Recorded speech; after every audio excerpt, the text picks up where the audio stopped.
কথায় আছে আহার নিদ্রা বয় যত করে তত হয়। আহার অর্থ খাওয়া, আপনি যত খাইতে অভ্যাস করবেন তত খাইতে পারবেন। নিদ্রা অর্থ ঘুমানো, আপনি যত ঘুমানোর জন্য অভ্যাস করবেন তত ঘুমাইতে পারবেন।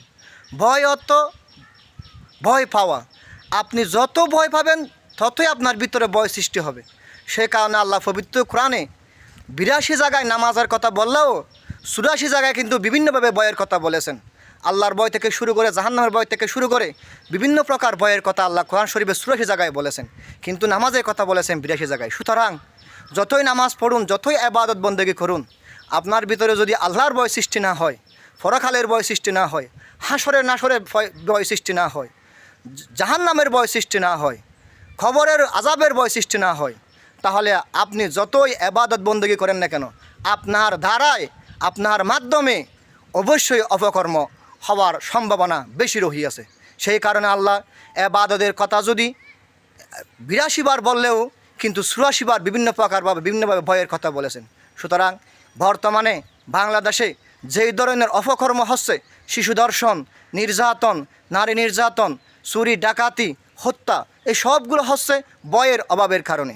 মানুষ যেহেতু অন্তর থেকে, কলব থেকে আল্লাহর ভয়কে উপেক্ষা করতেছে, বাদ দিতেছে, কিন্তু ইবাদত বন্দেগীতে লিপ্ত আছে।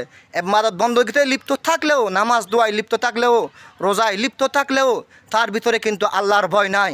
সেই কিন্তু মানুষকে দেখানোর জন্য, লোক দেখানো, মানুষকে দেখানোর জন্য ইবাদত বন্দেগী করতেছে, মানুষকে দেখানোর জন্য কি করতেছে, জিকির আজকার করতেছে, কিন্তু ভিতরে প্রকৃত আল্লাহর ভয় না থাকার কারণে সে অনৈতিক কাজে, অপরাধে, বিভিন্ন ইসলাম বিদ্বেষী কাজে, বিভিন্ন ধ্বংসাত্মক কাজে, বিভিন্ন ক্ষতিকারক কাজের, চুরি ডাকাতি, জেনা ব্যভিচার, দর্শনের মতো জঘন্যতম পাপে সেই নিযুক্ত হচ্ছে, শুধুমাত্র ভিতরে তাকওয়া না থাকার কারণে, আল্লাহর ভয় না থাকার কারণে। আসুন আমরা নিজেরা আল্লাহকে ভয় করি, পরকালকে ভয় করি, খবরকে ভয় করি, হাসর নাসরকে ভয় করি, ফুলসিরাতকে ভয় করি।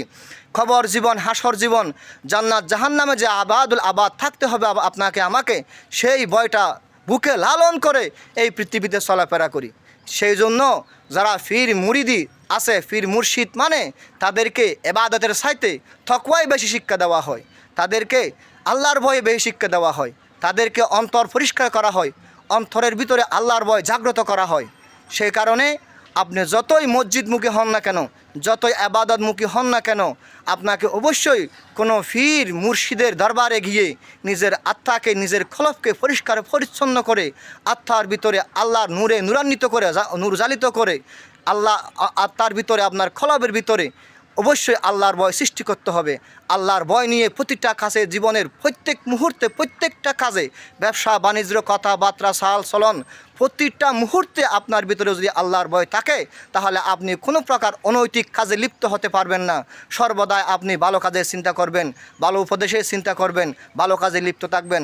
আপনার জীবনে যদি ইবাদত বন্দেগী একটু কমই থাকে, কিন্তু অনৈতিক কাজ থেকে ফিরে আসার কারণে আল্লাহর হক নিজেই মাফ করে দিবেন বলেছেন। সুতরাং আসুন আমরা জীবনে সমস্ত প্রকার অনৈতিক কাজ থেকে ফিরে আসি, সমস্ত প্রকার জেনা ব্যভিচার, ধর্ষণ, নির্যাতন, নিপীড়ন, হারাম থেকে দূরে এসে হালালের পথে এসে আল্লাহর নৈকট্য হাসিল করার চেষ্টা করি। আল্লাহ আমাদের সবাইকে সঠিক বোঝার তৌফিক দান করুন।